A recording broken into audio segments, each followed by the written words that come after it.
মানুষ এমন কোন কথা বলে না যা আমার ফেরেশতারা রেকর্ড করে না রাখে। যা করো তাও লেখা হয়, যা বলো তাও লেখা হয়ে যায়। দুনিয়ায় গোয়েন্দা বিভাগ আছে, আমার দেশে গোয়েন্দা বিভাগ আছে না? কি নাম কত দুই একটা আন্দাজে কইলো আছে।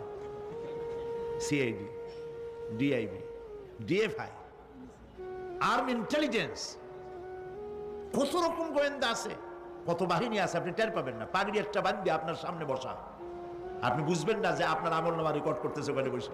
আপনি তো মনে করেছেন দরবেশ সাহেব 6 সেল্লা দিয়ে আসছে, কিন্তু তিনি গভর্নমেন্ট অফিসার, আপনার সর্বনাশ করতেছে, আপনি টের পাচ্ছেন না। এই যে যদি মানুষের রাষ্ট্র ঠিক রাখার জন্য দুনিয়ার সরকারের দরকার হয়, তাহলে আল্লাহ পাকের এই বিশাল সাম্রাজ্য রক্ষা করার জন্য আল্লাহর গোয়েন্দা বিভাগ নাই? আল্লাহ রাব্বুল আলামিন